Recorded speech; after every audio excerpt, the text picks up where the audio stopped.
This broadcast is brought to you by Colby Brooks with Century 21 Right Pace Real Estate and buyfrombrooks.com.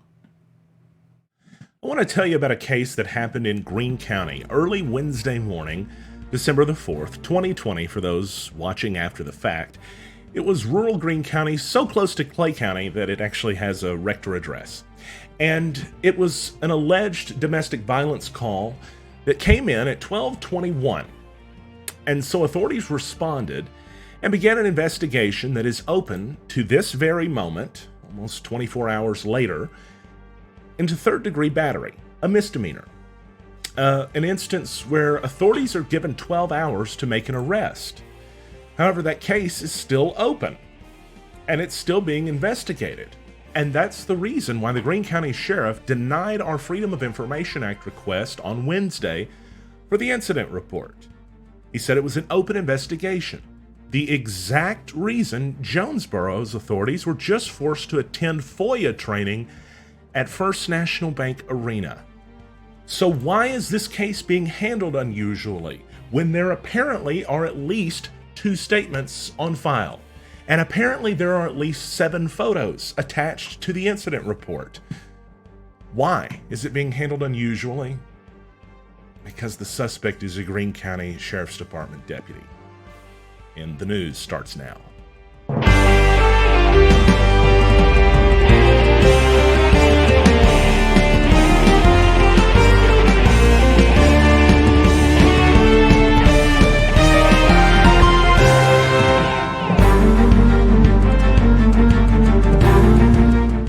Thanks so very much for joining us on NEA Report, and please consider liking, sharing, subscribing, or maybe even becoming a supporter on Facebook. That really helps us out. It's only 99 cents a month, and you get news headlines every morning delivered, single sentences usually of what's going on across Northeast Arkansas.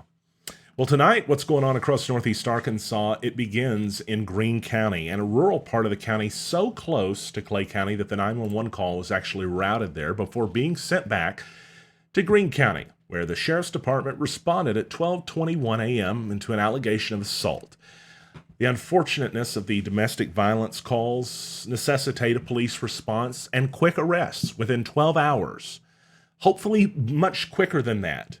If somebody's on the scene and the suspect is there, that's when it's supposed to be resolved. But if somebody flees the scene, things can change.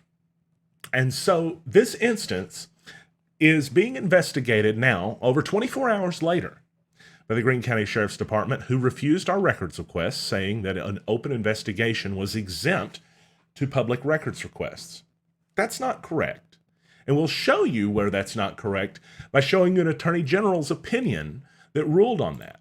And by the way, when they submit that request and ask, what do I do to the Attorney General, and they tell them that's what they're supposed to do. That was made in 2006, by the way, that opinion. It's not exactly new. In fact, if you remember, First National Bank. It's only the largest arena in Northeast Arkansas. They just hosted FOIA training for the city of Jonesboro because of this exact reason, the denial of the incident report request under the allegation or the statement or whatever we want to call it, that it's an open investigation. Because the reality is they can leave an investigation in an open status for 2 years if they want to. And if that's all it takes to hide records from the public, well, then the spirit of the Freedom of Information Act law has been completely negated. And it is being in this case, by the way. But it's being done so because, as we mentioned, it's a Greene County Sheriff's deputy that's being investigated. And so it's still a situation where, obviously, the suspect is innocent until proven guilty, just in every case. But the people that are on the receiving end of an investigation, shouldn't they be treated the same if they're police or if they're not, if they're law enforcement or they're not? It seems like that's not happening here. And so we want to go through this case a little bit with you here tonight on NEA Report, and we'll take you through where we're at with it right now.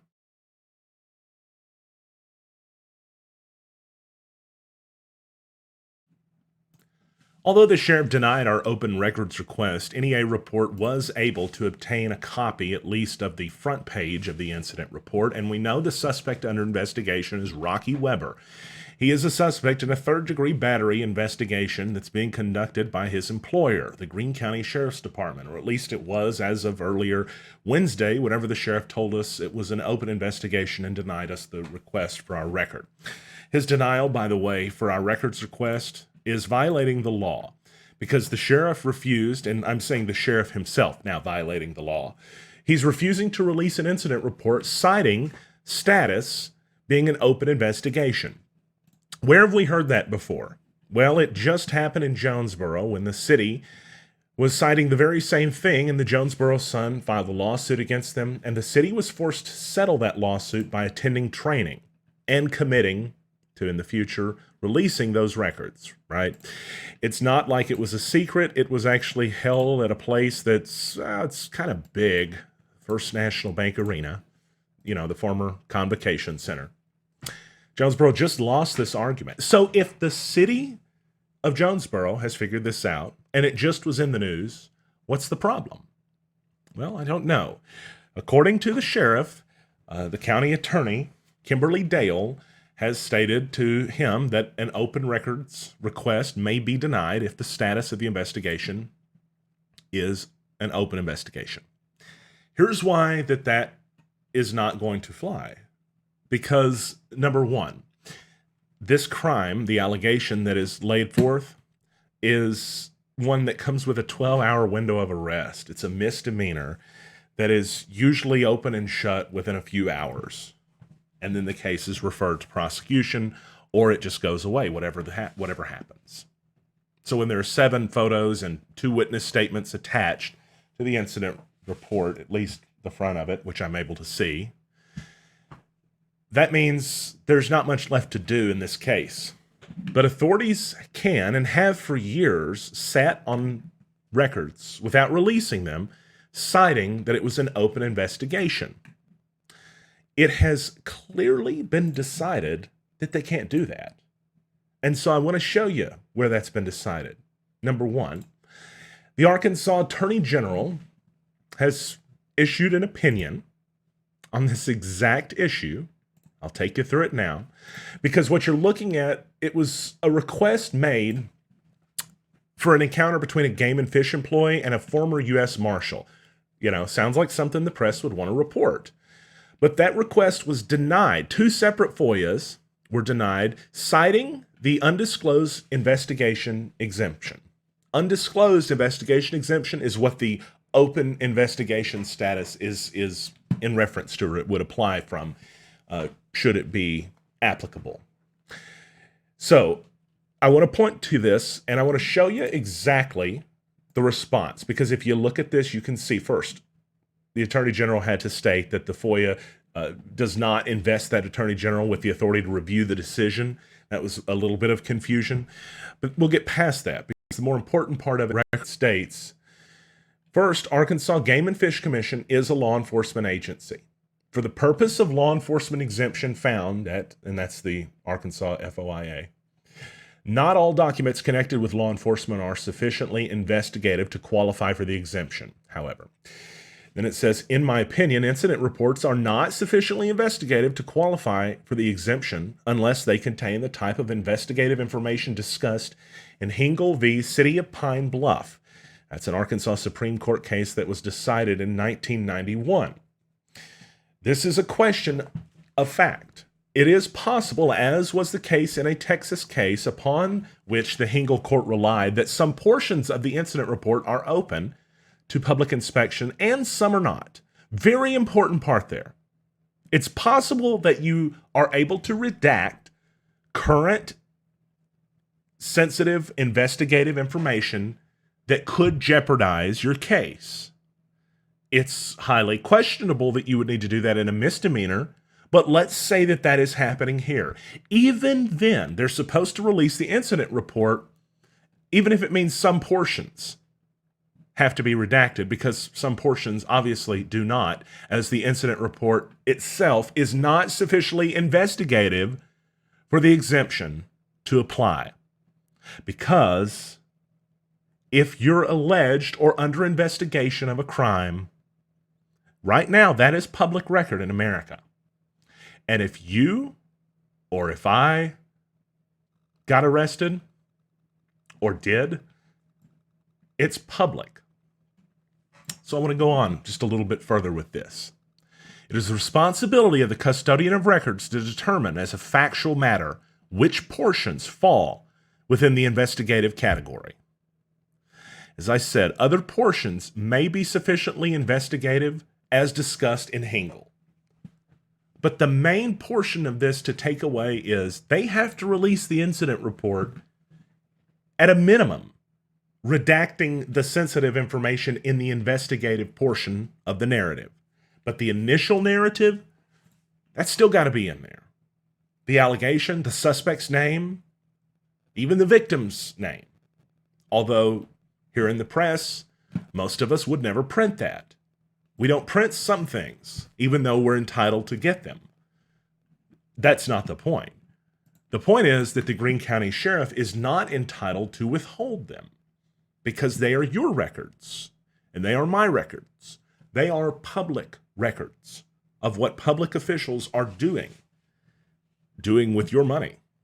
And in this case, they're investigating themselves and taking longer than would normally be taken in a third-degree misdemeanor battery case.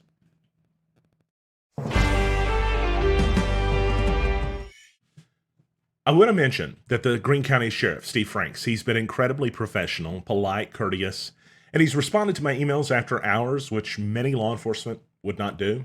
So I appreciate that very much. We also spoke with several members of law enforcement in Greene County because we wanted their reaction. We wanted to know if this was known or not. And according to one officer, many knew it. Another did not even know about it himself. Once we mentioned it, the exact quote was not another one. Because as you recall, there have been several instances now where individuals with the Greene County Sheriff's Department have been investigated over the past several months. Scott Pillow, he was there as their drug investigator, previously with Arkansas State Police for decades, was arrested by the FBI after a sting operation in which he's alleged to have taken FBI-planted money that he thought was the drug dealers, and then took it home and put it in a safe in his attic. It's an allegation that is still being adjudicated, innocence until proven guilty. But also we found out, after we found that out, by the way, that before that, Cody Oost, who was a deputy in the Greene County Sheriff's Department, had been terminated. And his personnel file was released to us with the vaguest of explanations as to why. More on that in a second. Another officer I spoke with said 90% of local law enforcement are upset. And I mention that because I know stories like these, sometimes they shake our faith in not just the system, which probably could use a little bit of shaking, but in the people. And I want to point out that, yeah, room for improvement, absolutely. But the other officers in the department and in surrounding law enforcement agencies are not happy. And that's why we know about this story, I should also point out. Because there's worry of a cover-up happening right before our very eyes. The worry is not just from those within law enforcement, but from anybody that really took a look at what happened and how little information we got from the Cody Oost situation, then the situation with Scott Pillow. Those are two major black eyes for the Greene County Sheriff's Department, especially under a new administration, basically in its first year. It's been a tough, rocky road these past few months. But doing what's right going forward is more important than ever. We need to have these records released within the next few hours. We also need to have a statement from the sheriff about what's happened. If it's determined to be an unfounded investigation, so be it. But why did it take this long to get there? Why wasn't the record released to us immediately? There are many questions. We're going to keep asking them. We appreciate you for supporting NEA Report. We thank you very much for joining us tonight. And please consider becoming a supporter to help us and to help keep things going here as we do journalism across Northeast Arkansas. I'm Stan Morris, and now you're up to date on NEA Report.